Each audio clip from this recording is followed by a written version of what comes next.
It's almost been 2 years since I first unboxed the Fifine A8. Since then, Fifine has released all of these newer Fifine microphones like the Fifine K688, a newer Fifine K688, the Fifine AM8, the Fifine K669b, and the Fifine Tank 3, and they even came up with an A8 Plus. So the question is, with all of these newer Fifine microphones, does the Fifine A8 still remain relevant in 2024? There's only one way to find out. Let the unboxing begin. And by the way, we are going to compare the A8 with all of these other microphones. And Fifine did send me this new A8, but everything I say in this video are my thoughts only. So the mic I'm using while unboxing the A8 is the 2023 Fifine K688 in USB mode.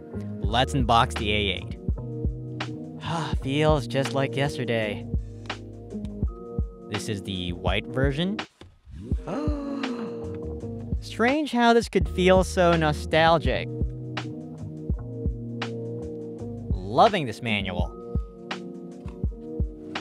And there is the white A8. This is a very different look, and it's not just white, it's white, but it's got accents of Stormtrooper black. Funny thing I'm noticing about the new Fifine microphones, there tends to be some kind of black sawdust whenever I open these mics. I wonder if it's the packaging. That is a classy looking paint job, really. Of course, we got the Type-C to Type-A cable, a metal pop filter. Let's put it right there. Nice. We got a 3/8 inch to 5/8 inch thread adapter, so you can connect this to mic stands and boom arms. And just for good measure, yeah, that's it. Let's test this mic. And the Fifine A8 is online. How does this sound? Let's take a look at the features really quickly. We got this mute button over here. It is touch sensitive. You can't hear me. And there we go. You have an RGB button at the back, which you just tap. So you have static or solid lights here. You can keep them as is for a long period of time. As you cycle through them, you will encounter a multicolor gradient mode. At the bottom of the mic, you have a headphone port and a USB-C port.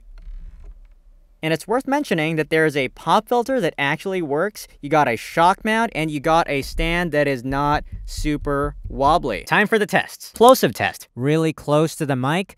Pesky peas perpetuate problematic plosives. Pesky peas perpetuate problematic plosives. Pesky peas perpetuate problematic plosives. This time without the pop filter, in case you were curious. Pesky peas perpetuate problematic plosives. Pesky peas perpetuate problematic plosives. Pesky peas perpetuate problematic plosives. Sibilance test. Sizzling sibilance sends sharp sounds. Sizzling sibilance sends sharp sounds. Distance test with a constant voice. The quick brown fox jumps over the lazy dog. The quick brown fox jumps over the lazy dog. The quick brown fox jumps over the lazy dog. Distance test with my voice compensating in volume. The quick brown fox jumps over the lazy dog. The quick brown fox jumps over the lazy dog. The quick brown fox jumps over the lazy dog. Distance test where I crank my gain up as I move back. The quick brown fox jumps over the lazy dog. The quick brown fox jumps over the lazy dog. The quick brown fox jumps over the lazy dog. The polar pattern test.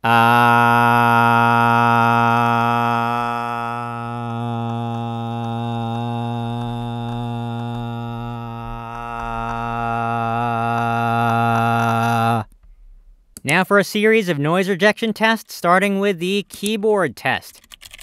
I'm talking. Can you hear the keyboard? I'm talking. Let's do the keyboard test again with the mic on the boom arm. Resonance test with the included stand.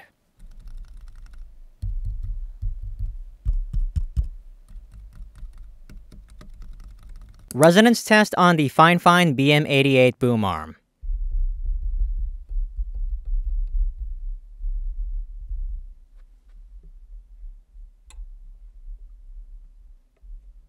The table tap test.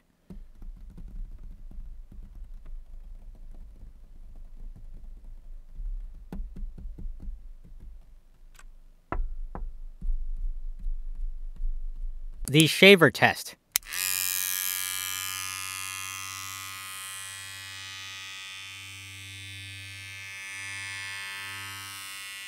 I'm talking with the shaver in the background. Yeah. Now let's do the jet mode test. We got my AC on at maximum power with a loud fan. How does this sound? Hello, can you hear me? Guitar test.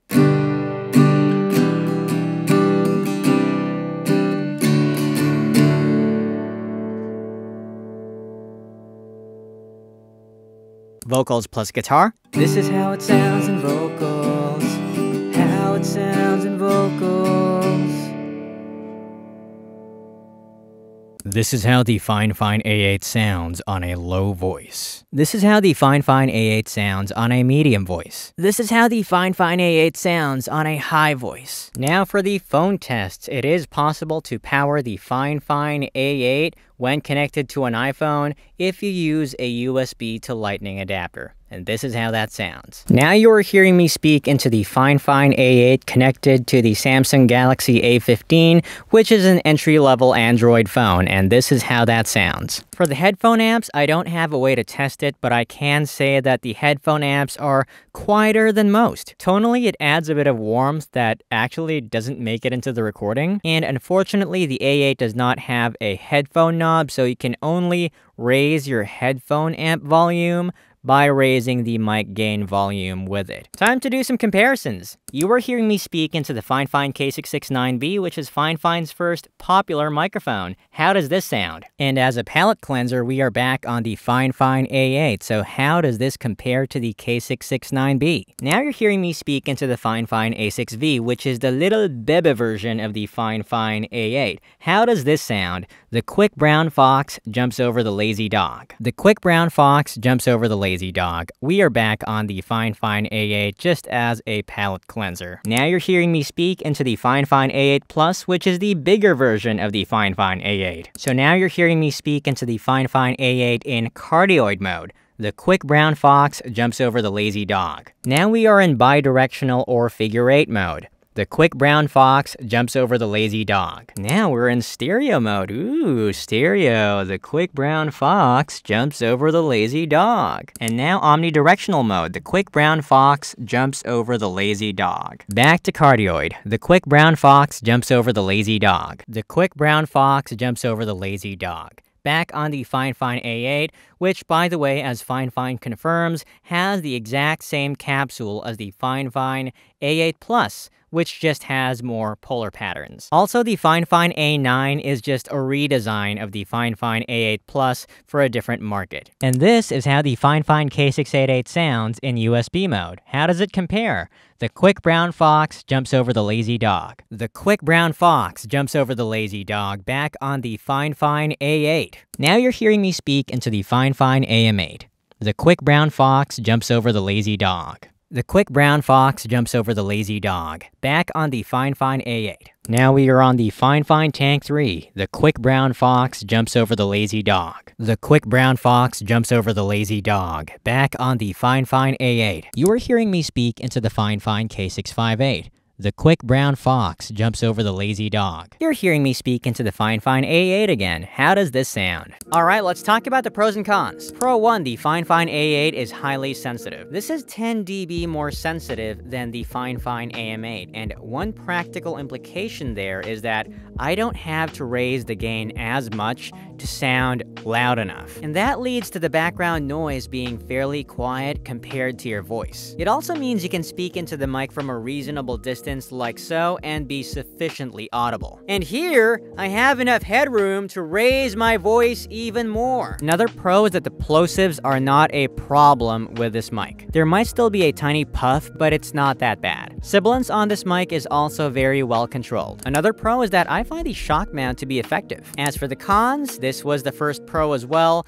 This mic is highly sensitive. Because it is more sensitive, it will pick up more of the background noise. But if you ask me, given the polar pattern test, I think the pickup pattern on this microphone is pretty tight for a condenser microphone. It will still capture sounds from the sides, but not as much as other condensers. Another con is that the highs tend to be a bit grainy. It's not that they're brittle or harsh, but it's kind of like you got beads in a shaker bottle. Not offensive necessarily, but maybe a touch artificial. And of course, this microphone is 16-bit. We do wish Fifine would make a 24-bit microphone, but this mic is 2 years old, so we'll cut them some slack. I think the A8 might be closer to 3 years old at this point. And for the last con, it has no XLR port, which has been the standard for most USB mics, but Fifine, you have spoiled this with XLR expandable dynamic broadcast microphones. I have yet to see a USB condenser microphone that has both an XLR port and a USB-C port. And this con is worth noting because my original Fifine A8 is no longer with us. Now, I'm not saying that all Fifine mics have poor longevity. My other Fifine mics have been with me for over a year and they're still working fine. Maybe one thing Fifine could improve further is really improving build quality and quality control. Just making sure that they're building microphones that are meant to last 5 years instead of maybe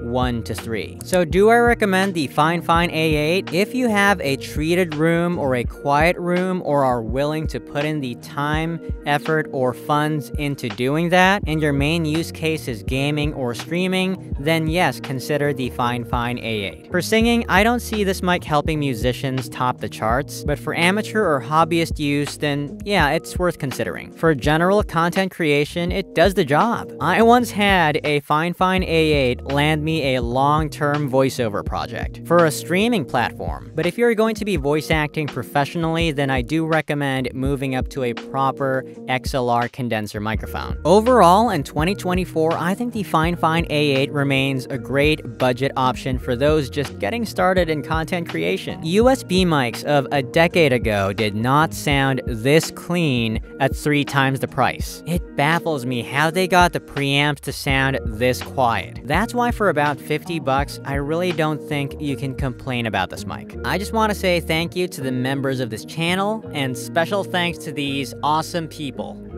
You know who you are. Thank you.